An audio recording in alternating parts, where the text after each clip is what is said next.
arparadio.com की प्रस्तुति इतिहास का अभ्यास। वाचक स्वर श्वेता पांडे। 19वीं शताब्दी में सामाजिक एवं धार्मिक पुनर्जागरण। स्वामी विवेकानंद जी का कथन था, जब तक करोड़ों लोग भूख और अज्ञान से पीड़ित हैं, तब तक मैं उस हर व्यक्ति को देशद्रोही समझता हूँ जो उनके खर्च से शिक्षित बनकर उनके प्रति तनिक भी ध्यान नहीं देता। 19वीं शताब्दी के उत्तरार्ध में भारत में धार्मिक एवं सामाजिक सुधार आंदोलन जन आंदोलन के रूप में परिणत होने लगा। यही वह काल था जब राष्ट्रवाद और प्रजातंत्र की विचारधारा का प्रसार भारत में हो रहा था। यह एक नई अवधारणा थी। राष्ट्रवाद के प्रसार व प्रचार से भारत की प्राचीन मान्यताओं, रीति रिवाजों, परंपराओं व जनश्रुतियों का विरोध होने लगा, जिससे सामाजिक एवं धार्मिक क्षेत्रों में सुधार हेतु पहल प्रारंभ होने लगी। Professor A.R. देसाई का मत है कि नए समाज के विकास के लिए राष्ट्रवाद और प्रजातंत्र के नए सिद्धांतों की आवश्यकता थी और इन सिद्धांतों के परिप्रेक्ष्य में पुराने धर्मों के पुनरीक्षण के प्रयास हुए। जब विश्व के अधिकांश राष्ट्र अज्ञानता, अशिक्षा और असभ्यता के केंद्र थे, उस काल में हिंदू धर्म ने उन राष्ट्रों में सभ्यता का प्रसार किया था, किंतु कालक्रम से हिंदू धर्म में भी बुराइयों का समावेश होने लगा। इसका दुष्परिणाम यह हुआ कि आगे चलकर हिंदू धर्म में आडंबर, कुरीतियाँ एवं अंधविश्वास की प्रधानता हो गई। इन्हीं मान्यताओं के खिलाफ राष्ट्रवादियों ने धार्मिक एवं सामाजिक सुधार हेतु सुनियोजित अभियान का सूत्रपात किया। राष्ट्रवादी समाज सुधारकों ने अपने तीखे उद्बोधनों एवं लेखों से भारतीयों की चिंतन की चेतना को जागृत किया तथा उनमें आत्मसम्मान व आत्मगौरव की भावना जागृत की। उनका यह प्रयास निरर्थक नहीं गया। इस प्रकार हम देखते हैं कि राजा राम मोहन राय, ईश्वरचंद्र विद्यासागर जैसे महान समाज सुधारकों के कार्य को आगे चलकर देवेंद्रनाथ ठाकुर, दयानंद सरस्वती, जस्टिस रानाडे और स्वामी विवेकानंद ने संपूर्णता प्रदान की। राजा राम मोहन राय एवं ब्रह्म समाज। सामाजिक कुरीतियों, आडंबर एवं रूढ़ियों के अतिरिक्त धर्म सुधार हेतु सर्वप्रथम राजा राम मोहन राय ने प्रयास किया। यही वजह है कि उन्हें भारतीय पुनर्जागरण का अग्रदूत माना जाता है। राजा राम मोहन राय ने राष्ट्रवाद का आह्वान तब किया जब लोग अपने क्षुद्र स्वार्थों के वशीभूत होकर परस्पर संघर्ष में उलझे हुए थे। राजा राम मोहन राय का जन्म 22 मई 1774 ईस्वी में बंगाल के एक ब्राह्मण परिवार में हुआ था। उनकी माता का नाम नारिणी देवी तथा पिता का नाम रमाकांत था। बाल्यावस्था में ही उन्हें फारसी, अरबी एवं संस्कृत की शिक्षा प्रदान की गई। युवावस्था में अपने विद्रोही स्वभाव के कारण उनका अपने पिता से वैचारिक मतभेद हो गया। फलतः वे बनारस चले गए। कोलेट लिखता है कि संभवतः इसी समय उन्होंने अंग्रेजी भाषा का ज्ञान प्राप्त किया। साथ ही उन्होंने French, Greek, Latin, German, Hebrew भाषा का भी अध्ययन किया। 1803 ईस्वी में पिता की मृत्यु हो गई और इसी वर्ष उनका प्रथम ग्रंथ तोहफत उल मुहिद्दीन प्रकाशित हुआ, जिसमें मूर्ति पूजा का विरोध एवं एकेश्वरवाद में सभी धर्मों की आस्था प्रतिपादित की। एक अंग्रेज जॉन डिग्बी के संपर्क में आकर उन्होंने कंपनी की नौकरी भी स्वीकार कर ली, किंतु डिग्बी के इंग्लैंड चले जाने के पश्चात वे नौकरी छोड़कर 1914 ईस्वी में कलकत्ता में ही रहने लगे। कलकत्ता में उनका संपर्क पश्चिमी सभ्यता से प्रभावित यंग बंगाल के सदस्यों से हुआ। वस्तुतः राजा राम मोहन राय प्राच्य एवं पाश्चात्य विचारधारा के सम्मिलित विचारधारा के पोषक थे। फलतः शीघ्र ही उनके विचारों से अनेक लोग प्रभावित हो गए। 1815 ईस्वी में उन्होंने आत्मीय सभा की स्थापना की। इस सभा की बैठकों में एकेश्वरवाद व धार्मिक विचारों पर चर्चा की जाती थी। 1816 ईस्वी में उन्होंने वेदांत कॉलेज खोला। राजा राम मोहन राय में और कट्टरपंथी हिंदुओं में वैचारिक मतभेद था। 1819 ईस्वी में उन्होंने मूर्ति पूजा के प्रश्न पर एक स्वनाम धन्य विद्वान सुब्रमण्यम शास्त्री को शास्त्रार्थ में पराजित कर दिया था, जिससे उनकी ख्याति फैलने लगी। ईसाई मिशनरियों के साथ उनका संबंध जल्दी ही समाप्त हो गया था। फिर भी 1821 ईस्वी में विलियम एडम को उन्होंने अद्वैतवाद का समर्थक बना लिया। यह उनकी एक बड़ी उपलब्धि थी। 1820 ईस्वी में लंदन से उनकी किताब प्रीसेप्ट्स ऑफ जीसस प्रकाशित हुई। इस ग्रंथ के माध्यम से उन्होंने न्यू टेस्टामेंट के दार्शनिक एवं नैतिक उपदेश को उसके चमत्कारपूर्ण कहानियों से पृथक करने का प्रयास किया था। राजा राम मोहन राय महात्मा ईसा के नैतिक संदेशों के प्रशंसक थे। उनकी मान्यता थी कि विश्व के सभी धर्मों का उपदेश समान है।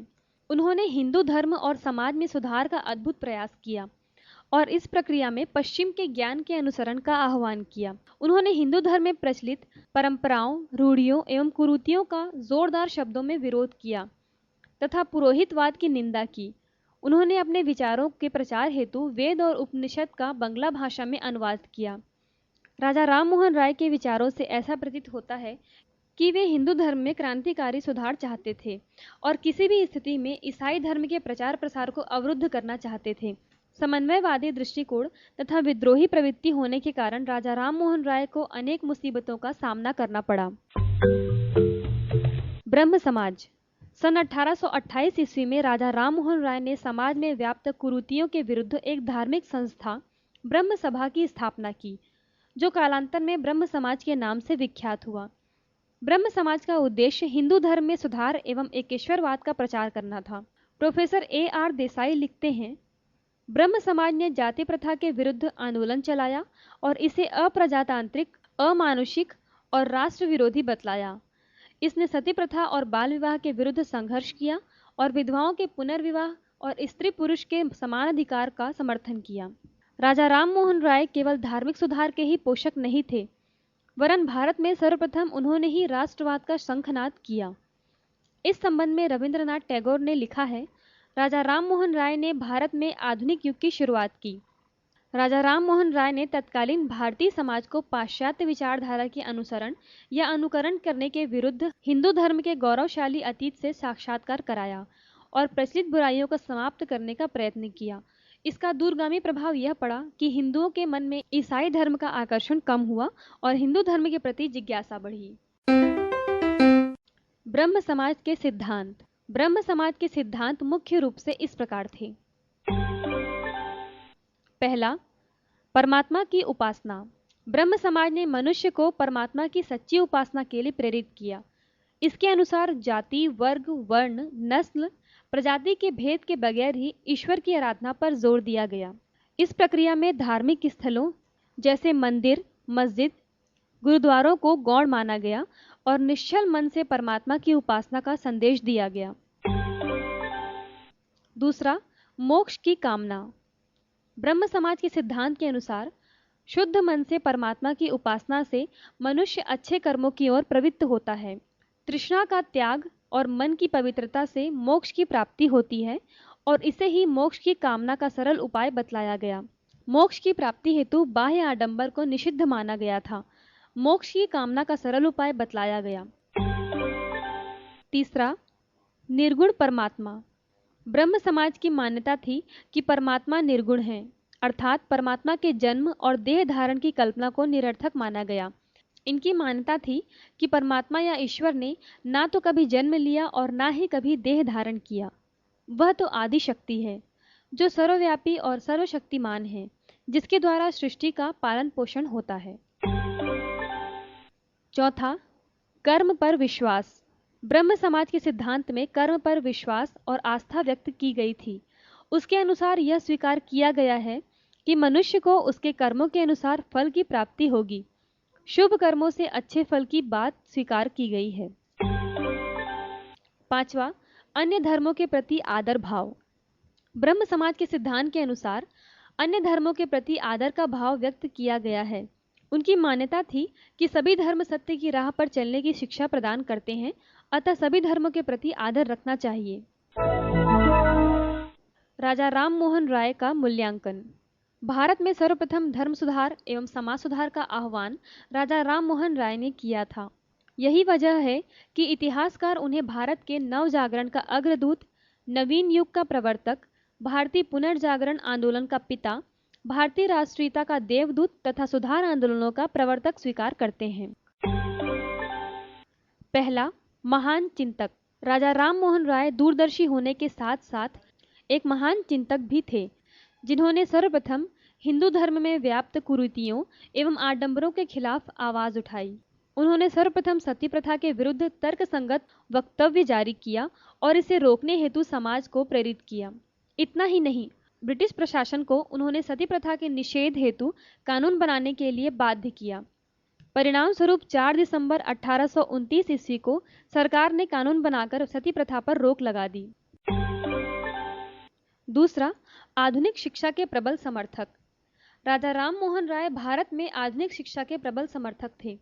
उनकी मान्यता थी कि पाश्चात्य शिक्षा के द्वारा ही भारत में एकता, सद्भाव और स्वाधीनता के प्रति जिज्ञासा निर्मित की जा सकती है। पाश्चात्य शिक्षा के द्वारा ही भारतीयों को प्रगतिशील विचारों की जानकारी मिलेगी और इससे उनमें राष्ट्र प्रेम की भावना बलवती होगी। तीसरा, राष्ट्रवाद के जनक। भारत के आर्थिक शोषण और ब्रिटिश साम्राज्यवाद के खिलाफ सर्वप्रथम राष्ट्रवाद का शंखनाद राजा राम मोहन राय ने ही किया। उनकी मान्यता थी कि विभिन्न वर्णों में विभक्त भारतीय समाज में सुधार एवं एकश्वरवाद के प्रचार से सामाजिक एकता का वातावरण निर्मित किया जा सकता है तथा इसके द्वारा जातीयता व कट्टरता को समाप्त किया जा सकता है, जो सामाजिक एकता के मार्ग को अवरुद्ध किए हुए थे। चौथा, पत्रकारिता के अग्रदूत।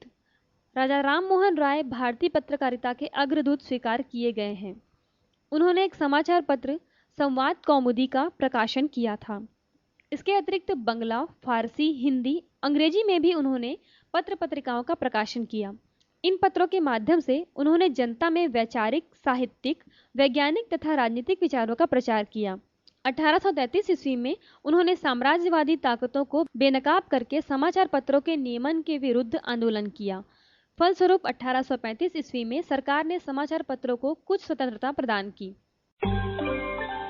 पांचवा, विश्व राजनीति के ज्ञाता। राजा राम मोहन राय विश्व राजनीति के घटनाक्रमों का सूक्ष्म अध्ययन करते थे। अंतर्राष्ट्रीय संबंधों के वे प्रबल हिमायती थे।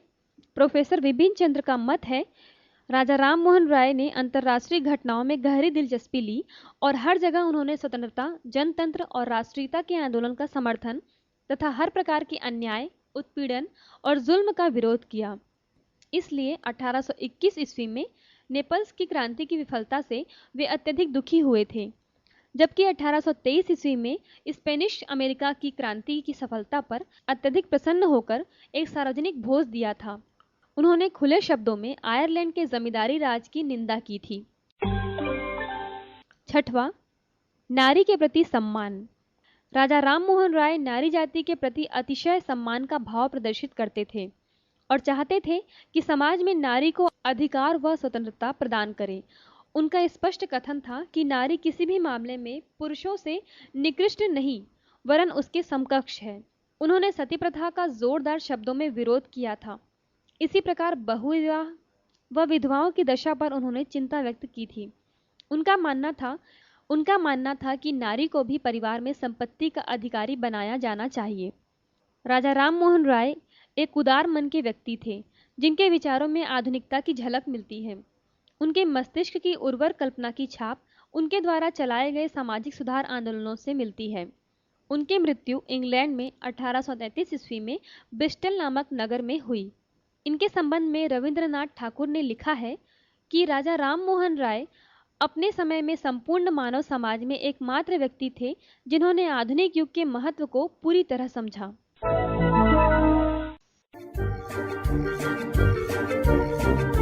arparedio.com की प्रस्तुति इतिहास का अभ्यास।